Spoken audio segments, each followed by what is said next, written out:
All right, all right, all right.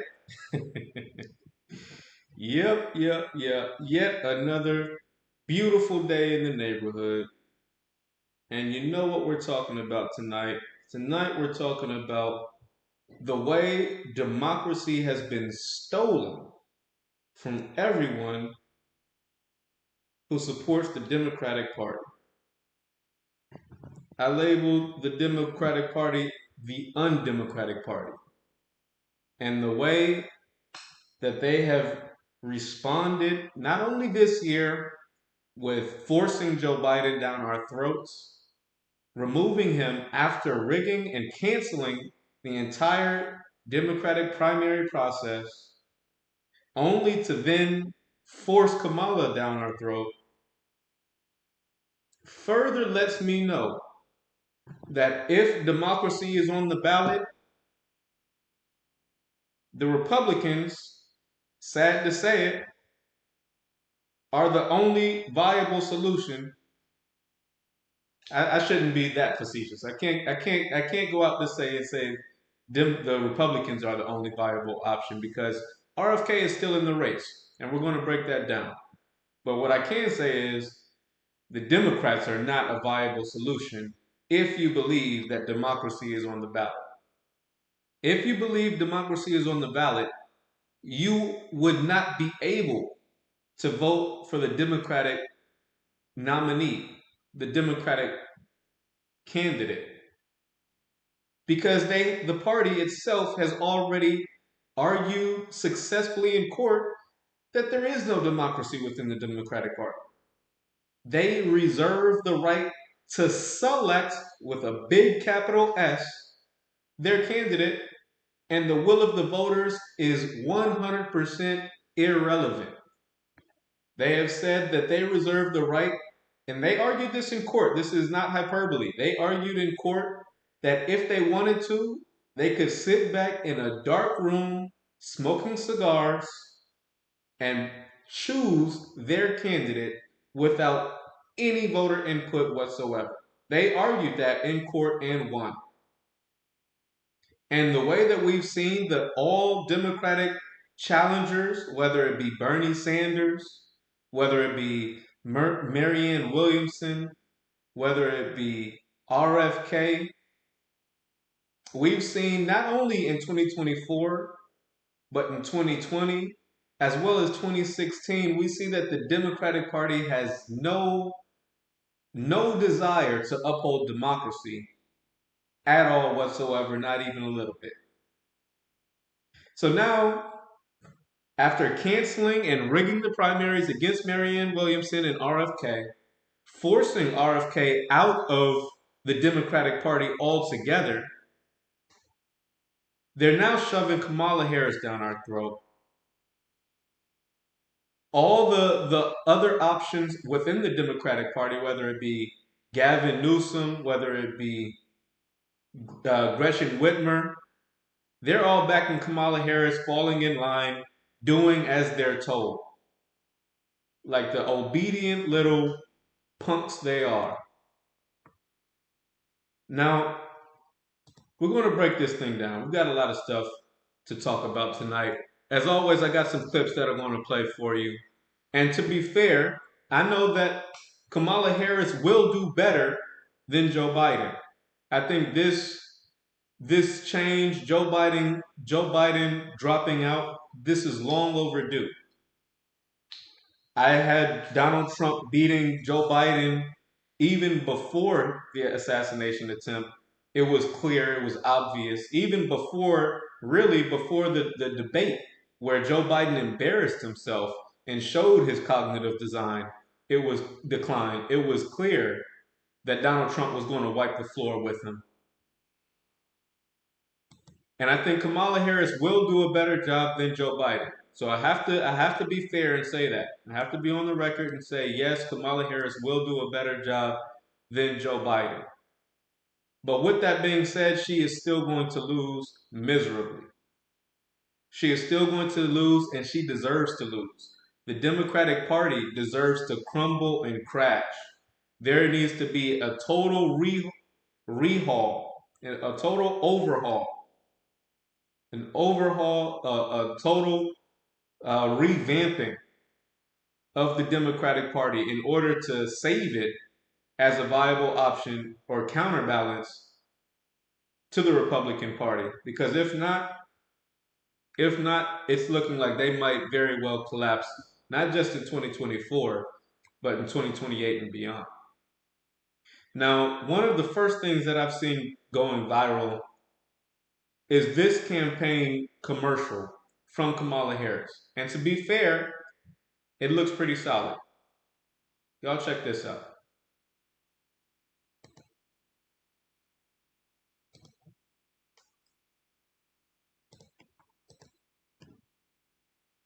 Sick of this? Well, think about this. He's a world leader in temper tantrums. She never loses her cool. She prosecuted sex predators. He is one. Grabbed by the... She shut down for-profit colleges that swindled Americans. He was a for-profit college. At Trump University, we teach success. Literally. He's owned by the big banks. She's the attorney general who beat the biggest banks in America and forced them to pay homeowners $18 billion. He's tearing us apart. She'll bring us together. This is Trump. And in every possible way, this is the anti-Trump. So if that's what you're looking for in your next president, there's really only one. Question. Sorry about that, guys. Of course, the commercial comes in the middle of the campaign ad. But I think you can see where they're going with this. They're starting to draw a contrast Would you build a website between for a major brand with more sorry, than two? one second. They're starting to draw a contrast between Kamala Harris and Donald Trump, and I think they're doing a good job. They're doing a good job with this ad. I want to let the ad finish. They got cut off. I want to let the ad finish. I want to go back a few seconds so you can check out the ad uninterrupted, and then I'll give you my thoughts on it. Y'all check this out. I'm going to be fair. I'm going to be fair and let her get her ad off, and then I'll come back with some thoughts. Y'all check this out.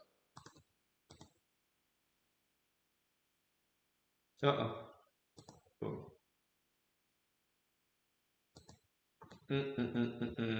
Bear with me. Turn the volume up here. He's a world leader in temper tantrums. She never loses her cool. She prosecuted sex predators. He is one. Grabbed by the... She shut down for-profit colleges that swindled Americans. He was a for-profit college. At Trump University, we teach success. Literally. He's owned by the big banks. She's the attorney general who beat the biggest banks in America and forced them to pay homeowners $18 billion. He's tearing us apart. She'll bring us together. This is Trump. And in every possible way, this is the anti-Trump. So if that's what you're looking for in your next president, there's really only one. Kamala. All right. Now that is Kamala Harris' ad. Now she ran this ad, to be clear, she ran this ad back in 2020. All right. She read this ad and they're starting to rebrand her. They're putting it out again because it's now applicable as she is the presumptive nominee. Of course, they were using that term, presumptive nominee, to describe Joe Biden. We saw how that turned out. But now Kamala Harris, because she's in the undemocratic party, where everyone in that club that you're not a part of, they all do as they're told. Everyone is falling in line behind Kamala Harris, and Kamala Harris is starting to, build her brand. She's starting to draw her parallels from Trump, trying to differentiate herself. Now, a lot of folks who identify as Democrats, they're supporting this. They're saying, well, hey, Donald Trump is one of the least popular presidential candidates in modern history. Even though there is a lot of momentum for Donald Trump right now, and there's a lot of hatred for the Democratic Party, Donald Trump himself still polls at around the high 30s, low 40% as far as popularity. there's a lot of people, myself included, that have a lot of issues with Donald Trump. People see Donald Trump as being tied to the January 6th event, where protesters, they don't like to call them protesters, these patriots stormed the U.S. Capitol looking to kidnap and do harm to Nancy Pelosi, Mike Pence, and other U.S. politicians. When they say, "Oh, so there's a lot of blame, there's a lot of bad blood, there's a lot of hatred, legitimate hatred for Donald Trump." All right, a lot of people see some of the policies that Donald Trump was supporting, such as getting out of the Paris Climate Agreement. If you care about climate change, well, Donald Trump is not a fan of yours. He's going to increase fracking. He's not going to participate in the Paris climate change. As far as war in the Middle East, he is staunchly supportive of Israel to a fault. He is going to encourage and expand the war with Iran, seeing as even when he was in office, he did uh, call for the hit of General Soleimani, as well as moving the embassy, the U.S. embassy, to Jerusalem and declaring Jerusalem the capital of Israel. So Donald Trump, there's a lot of people who have legitimate issues with Donald Trump's policies, and a lot of the support for Donald Trump was really coming out of, hey, lesser of two evils. At least Donald Trump is healthy enough to serve as president.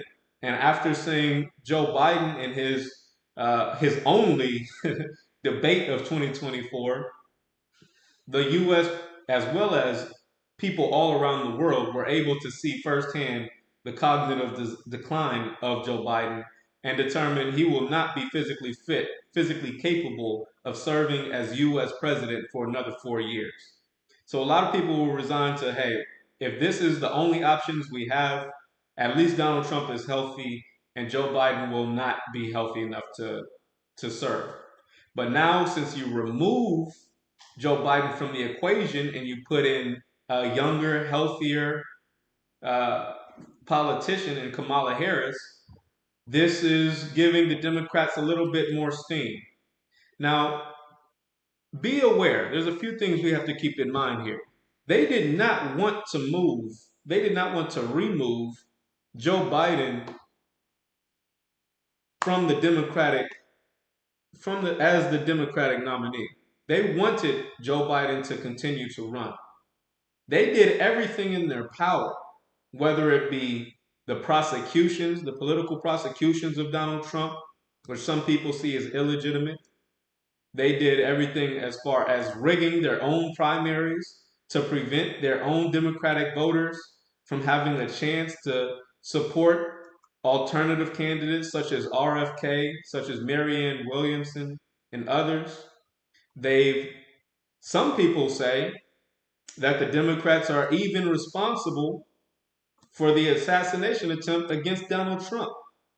And it would not surprise me, not one iota. It would not surprise me at all if Joe Biden and the Democrats had some level of accountability, some level of involvement in the assassination attempt against Donald Trump, seeing as days before the assassination attempt, Joe Biden is on record as saying it's time to put Donald Trump in the crosshairs. It wouldn't surprise me if they were involved in that plot as far as allowing the Secret Service to leave that building vacant and allow that young man, that 20-year-old boy, to climb up there onto the roof and get off a shot. But when all else failed, they're like, shoot, we can't prosecute him. It's not working. Can we kill him? Can't even kill him. What else can we do? It looks like we're going to lose. Fine. Let's go with plan B, Kamala Harris. But again, this is not the way democracy is supposed to work. There were obvious issues with Joe Biden, his physical health, and his campaign as a whole. There were obvious issues. And Kamala Harris, as well as other Democrats, lied to the American people, lied repeatedly telling us Joe Biden is sharp as a tack. He's healthier than ever before, lying to the American people, just lying to us, degrading our confidence in anything that they have to say, only to force Kamala Harris down our throats. And even now, even with the removal of Joe Biden, do you think the Democratic voters have an option? No. No.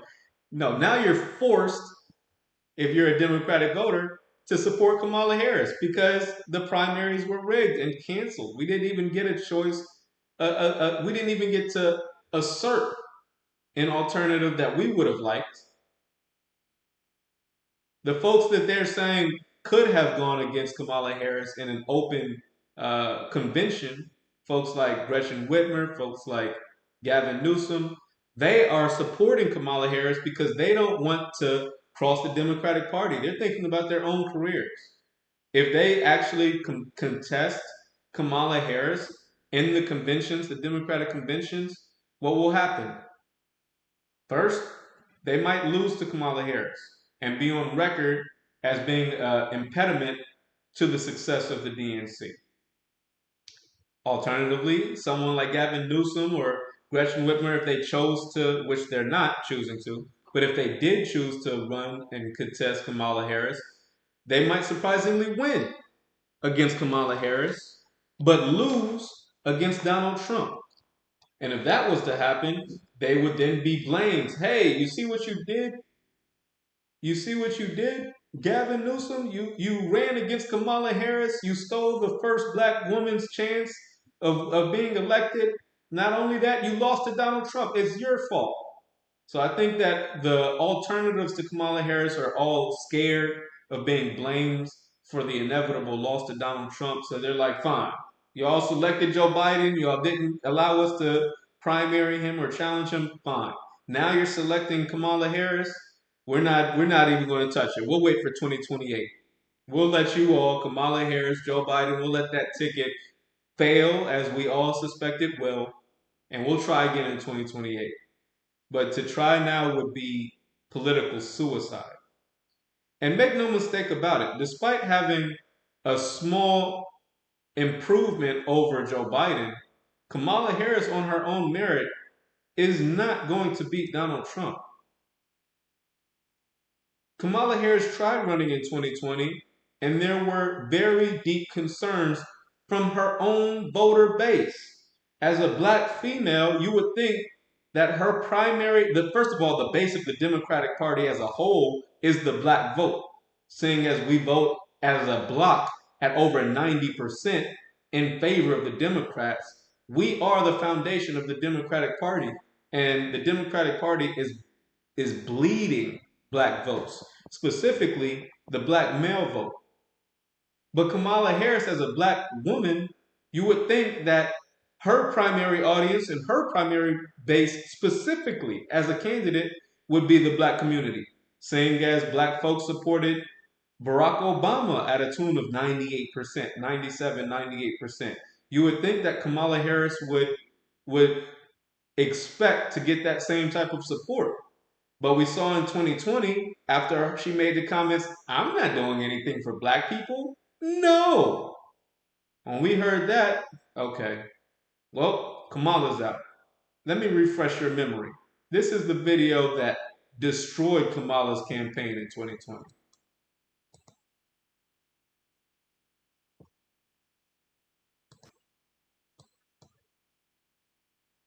Sorry, guys. Give me 1 second. Do you support reparations for black people? Well, listen, again, we had over 200 years of slavery. We had Jim Crow for almost a century. We had legalized discrimination, segregation, and now we have segregation and discrimination that is not legal but still exists and is a barrier to progress. We have disparities around housing. We have disparities around education. We have disparities around income. And we have to recognize that everybody did not start out on an equal footing in this country. And in particular, black people have not. And so we have got to recognize that and do something about that and give folks a lift up. That's why, for example, I'm proposing the Lift Act. Give people who are making $100,000 or less as a family a tax credit. Now listen to what she's saying.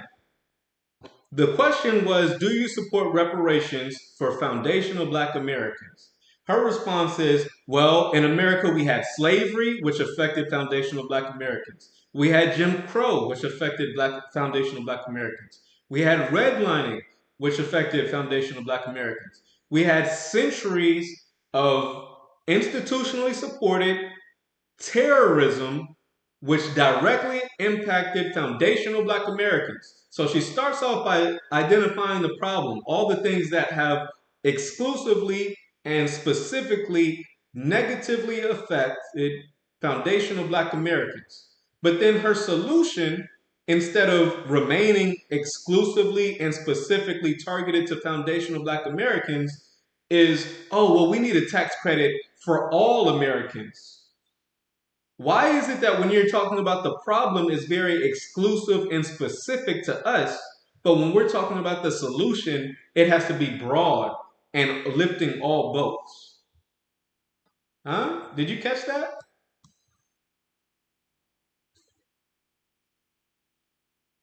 Her solution is which will benefit and uplift 60% of black families who are in poverty.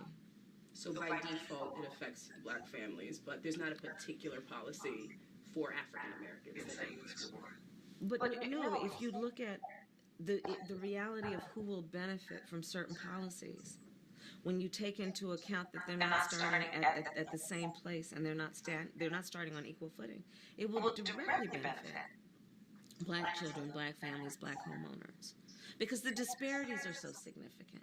So if we focus on the specific issues that have resulted in the greatest disparities, and we understand that that's part of why we're doing it. Listen, the reality also is this: any policy that will benefit black people will benefit all of society.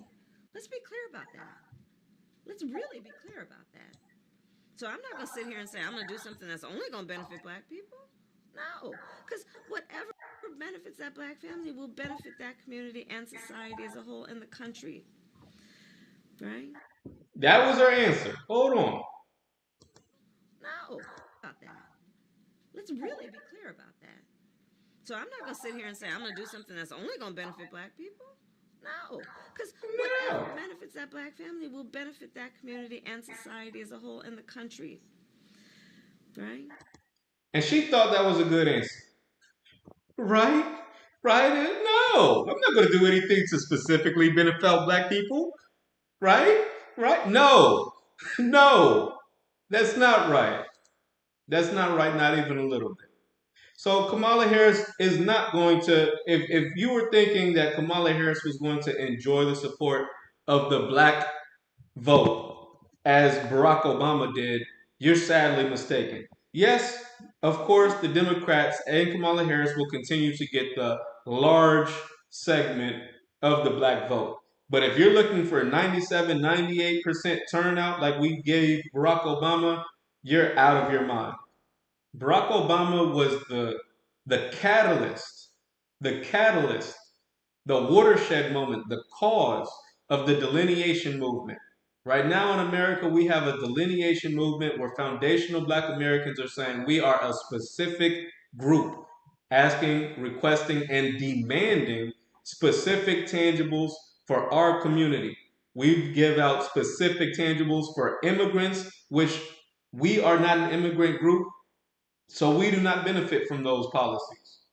We give out billions, hundreds of billions of dollars to these foreign nationals, whether it be Ukraine, whether it be Israel, whether it be the immigrants coming here to America. We give out hundreds of billions of dollars to all these other groups.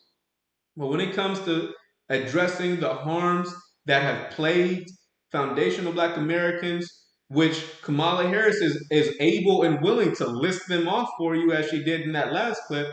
But when it comes to giving a solution specific to us, all of a sudden it's I'm not going to do anything for black people. No.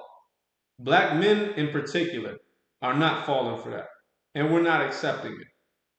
We're not accepting it. So Kamala Harris is going to lose. And the reason nobody is going to support or nobody is going to challenge Kamala Harris is because everyone is correctly identifying the fact that the Democrats are going to lose this election. And why, if you are Gavin Newsom, why, if you are Gretchen Whitmer, why, if you are, uh, why, if you are, I'm having a brain freeze, the governor from Maryland.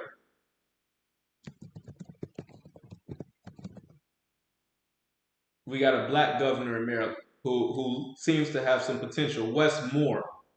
If you're Wes Moore, right? Why would you go and run for president now in 2024, seeing that the Democratic Party is going to lose this election inevitably? Why would you set yourself up for failure by crossing the party lines, challenging the person who has already been selected in Joe Biden or Kamala Harris? Just let them lose. They're going to lose anyway. Let them lose and try again in 2028. But why, if you have any potential for the future, any ambitions for running later, would you shoot your shot in 2024 just to be defeated and later blamed the way they did Bernie Sanders? We saw the way Bernie Sanders was treated in 2016 and beyond. We saw the way Bernie Sanders was treated in 2020, having run a legitimate campaign and really, really, he should have been the rightful Democratic nominee if he wasn't robbed in 2016 with Hillary Clinton buying the DNC, and in 2020, Barack Obama coming in on behalf of Joe Biden, forcing Pete Buttigieg and others to drop out of the race days before North Carolina primaries after having lost in Iowa. It was crazy. It was crazy. The whole system, the whole Democratic Party is rigged. Their primaries, the Democratic Party is rigged. They don't elect their candidates; they select their candidates.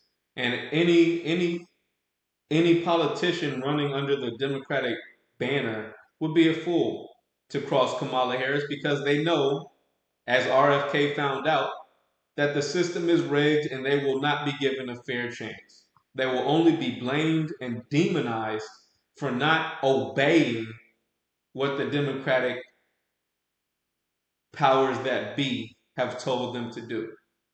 Now, one thing I give RFK credit for is in real time, he's calling the Democratic Party and the Democratic primaries rigged. See, one thing I lost respect for Bernie Sanders for is they rigged the primaries against Bernie Sanders twice, in 2016 and in 2020. And both times, Bernie Sanders went out and endorsed the candidate that robbed him of a fair election. Not only robbed him, but robbed the American people, robbed the Democratic voters of a fair election. Bernie Sanders endorsed the party and endorsed the candidates that stole democracy from the American voters. Whereas RFK, on the other hand, he's not endorsing Kamala Harris, neither is he endorsing Joe Biden, neither is he endorsing the Democratic Party, who has robbed him of a fair election. Instead, RFK is going anywhere that will listen and saying the Democratic primaries are rigged, the Democratic Party, it must collapse because they are a threat to democracy. Y'all check this out. I found it interesting and I agree with everything RFK was saying here specifically. The Democrats have called themselves the party of democracy, but they ran the least Democratic primary ever. They skipped Iowa, New Hampshire, jumped straight to South Carolina. They killed all primary debates, booted RFK Jr. from the party because he posed a threat to Joe. Today, RFK Jr. held a press conference to tell Democrats, "I told you so." A year ago, a little over a year ago, when I entered this race, I predicted that President Biden suffered from a degenerative condition that was not going to improve and that it would make it impossible for him to govern effectively. The reaction of the DNC to that obvious condition was to hide it from the American public and to use their power over the Democratic Party nomination process to make sure that nobody could compete with President Biden in a way that would expose his deficiencies. And as a result, we are where we are today, which is in a period of crisis. Presidential candidate RFK Jr. joins us now. So, RFK, you ran the right way. You did what you were supposed to do. You're a Democrat. You primaried a Democrat incumbent, and they wouldn't let you. How did they jam you out of this thing? Because now look at what happened. Yeah, I think it was a strategic mistake by the Democrats, Jesse, and you and I have talked about this before. But they got rid of, they changed the primary rules while we were running the primary. They changed 60 different rules to make it impossible for anybody to challenge Joe Biden. One of the things that you remember that they did to me is I've been campaigning in New Hampshire, so they adopted a rule that said that any political candidate, any Democratic candidate who campaigns in New Hampshire, who steps foot into the state of New Hampshire, that all of their votes would go to the president, all of their delegates would go to the president. Can you believe that? Can you hear what he's saying? I know RFK has a bit of a raspy voice. He's saying the DNC changed the rules in the middle of the primaries to say anyone who campaigns in New Hampshire automatically forfeits their delegates to the president. Is that democracy? If you are challenging the president, if you say, I want to go to the American people and solicit votes in the entire state of New Hampshire, the DNC changes unilaterally, against the will of the people, against the will of the voters, changes the rules to say anyone who sets foot in the state of New Hampshire automatically forfeits their delegates to the incumbent. Is that democracy? Instead of going to that. And then they shut down the Florida primary. They shut down a bunch of primaries and just said, we're not running them. We already have our candidate. You know, a few weeks ago, President Biden was ridiculing Vladimir Putin, who won 88% of the vote in Russia. And he said, you know, that was a fixed election, because President Putin had made sure no adversaries could challenge him, and also that he had fixed the press so the press wouldn't cover his adversaries. Well, the Democratic Party succeeded in doing the same thing. I haven't been allowed on any of the Democratic networks, ABC, NBC, CBS, CNN, as you know, Fox has allowed me on, although Fox, people like you have allowed me to speak. You debate me. You give me a platform, even though you don't agree with things that I say. And I think that's the way the media is supposed to work. But the other media networks have forgotten about that. When you're playing with children, you just change the rules in the middle of the game and just kind of make it up as you go along. You can't do that when it comes to these high stakes. You know how things operate at conventions. There's been a long history of chicanery at these things. You've now have uncommitted delegates. Are we going to see bribery? Are we going to see quid pro quo? Are we going to see ambassadorships promised, donors greased? This is a sprint to grease as many delegates by mid-August as possible. Yeah, I think, some of that is bound to happen. I think most of those delegates are kind of mom and pop people. They're committed to Biden. They committed originally to Biden. Is releasing them. I think a lot of them are probably idealistic people who want to see the Democratic nominee, or terrified of Donald Trump, who want to see the Democratic nominee succeed. But I don't. The indicators now, Jesse, is that the party elites are not really going to let go of the process, and we'll see what happens. The last time, there's a lot of similarities between this election and what happened with my dad's election in 1968. There was a war going on at that time that was very controversial and was very damaging to our country. There were protesters in the street. The convention was in Chicago, and my father, who was leading, got knocked out by an assassin's bullet, not by a resignation.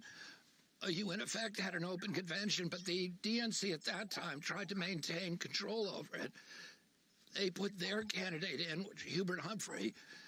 There was the convention became riotous, and the riots shocked the American public, and they didn't want anything to do with the Democratic Party after that.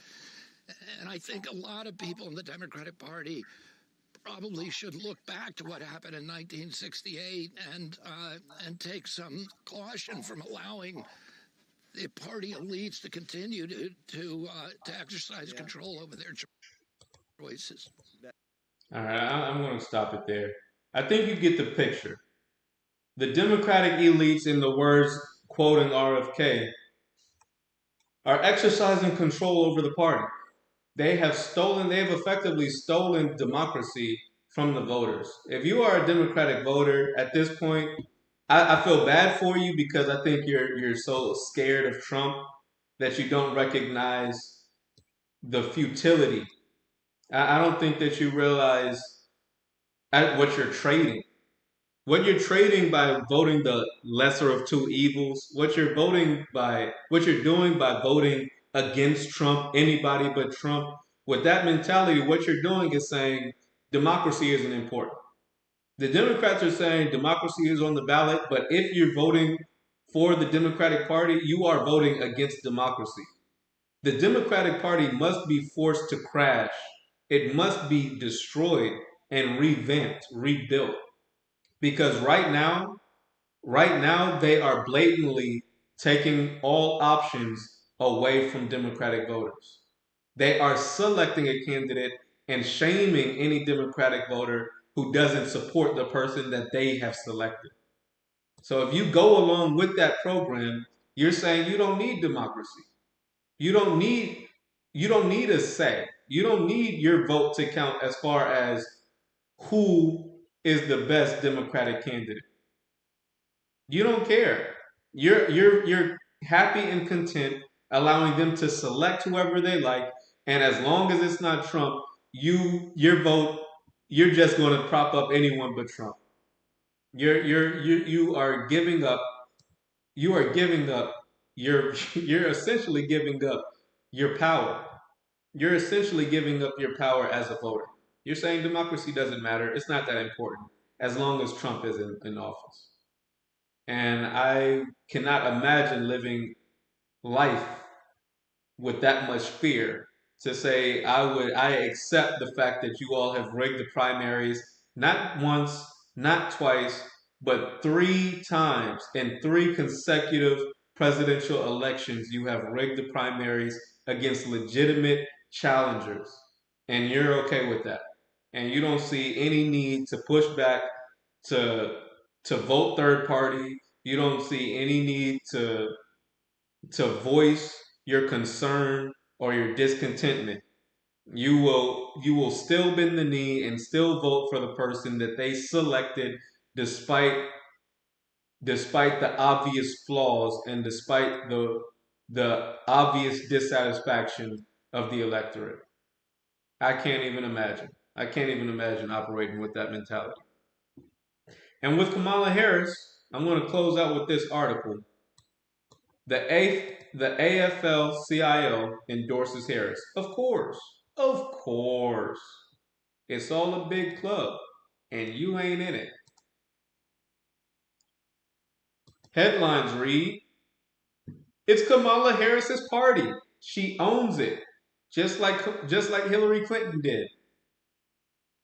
The vice president quickly picked up endorsements from key figures across the party, including potential challengers, cementing her status as Democrats' new standard bearer.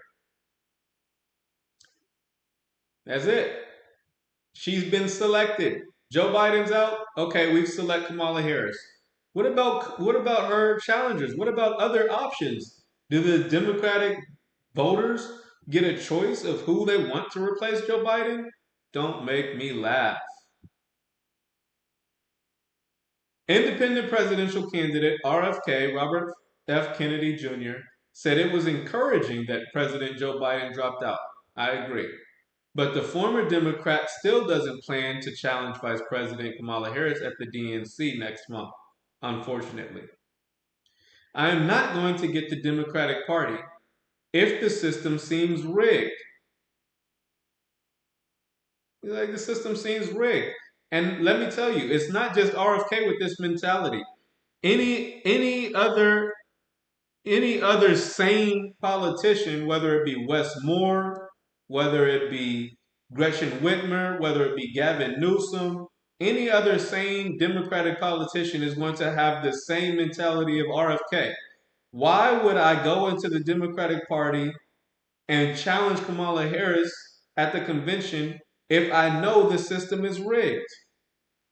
Why would Wes Moore give up his opportunity to possibly run in 2028 or 2032? Why would he give up his chance to run in the future challenging Kamala Harris when he knows the system is rigged and he knows Kamala Harris has already been selected? Not elected, but selected. Why would Gretchen Whitmer challenge Kamala Harris? Why would Gavin Newsom challenge Kamala Harris even if Gavin Newsom has a better chance of winning? Why would he risk it? Why would he risk it? Even if he beats Kamala Harris in the open convention, he still has to go up against Trump. And if he loses against Trump, then he gets blamed, and his whole political career is over because he would be demonized the same way they demonized Bernie Sanders. They would say, "Oh, you're the reason we lost," ignoring the fact that they were going to lose anyway. So RFK is saying, I'm not going to the Democratic Party if the system seems rigged. So is Gretchen Whitmer saying the same thing. So is Gavin Newsom saying the same thing. So is Wes Moore saying the same thing. Why would I challenge Kamala Harris when the system is rigged?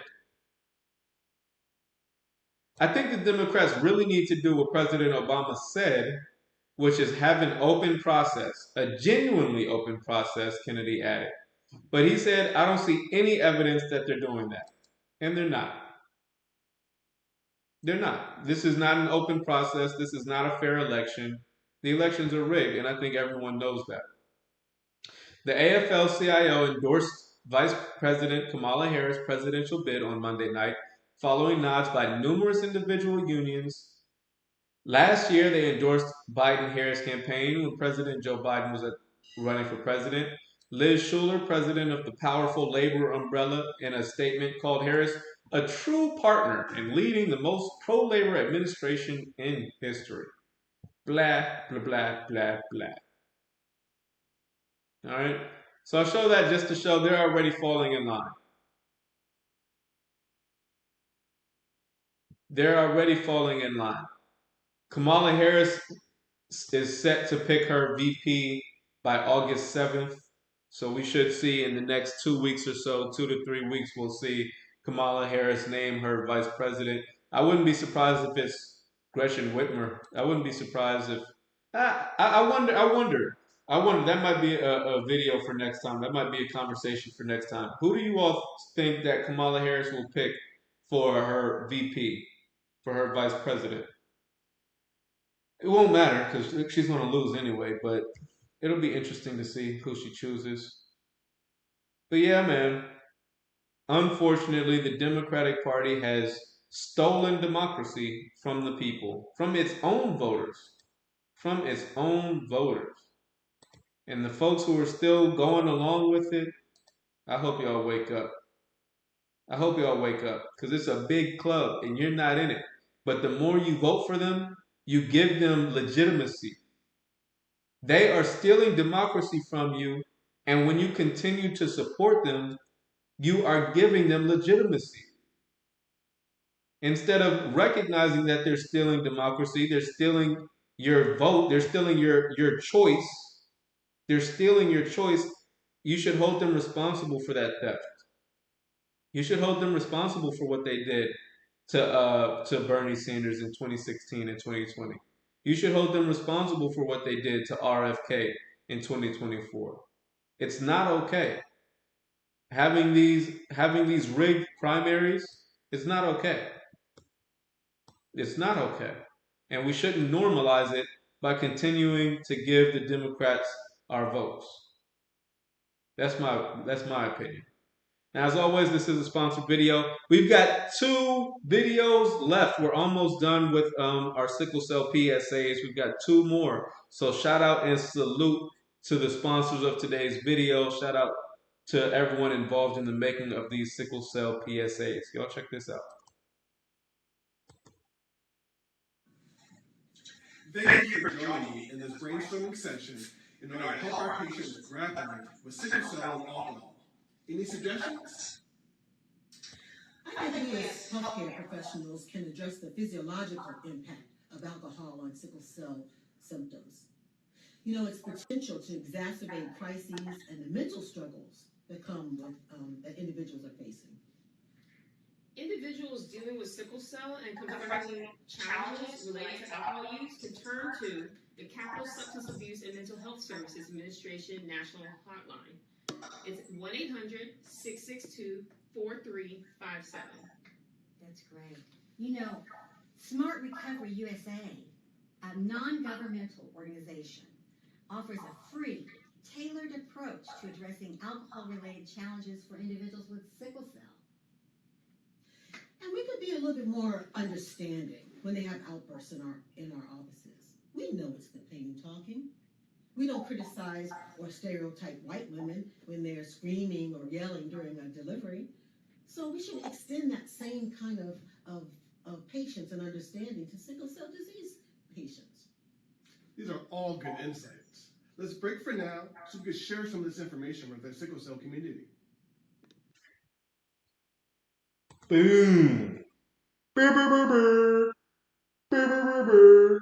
All right, so that was our sickle cell PSA. The number that they gave in the sickle cell commercial is legitimate. So if you or someone you know is suffering from sickle cell, y'all should jot down that number and call if you have any complaints or any concerns. So that's going to be it for tonight's video. If you've made it this far, be sure to hit the thumbs up button to support the channel. If it's your first time watching, smash the subscribe button for content just like this. We're talking about a lot of politics right now because it's an election year, but this channel, we do talk about a lot more different topics. We talk about sports, hip hop, current events. We're talking about emergency preparedness and a wide range of other topics. So right now we're a little political. We're getting a little political in the last few videos, but I'm going to come back in the not too distant future in upcoming videos with more topics as far as especially emergency preparedness. I still have to make a video talking about CrowdStrike bringing which destroyed or temporarily crashed Microsoft software that had wide implications on a global scale to affecting all Microsoft platforms, whether it be implications in the medical field, implications with the airlines. Some people had issues using their credit cards, getting access to their money. So we're going to break that down and talk about the importance of keeping cash on hand and emergency preparedness. So y'all be sure to check that video out this week. All right. I'll see you on the next one. Peace.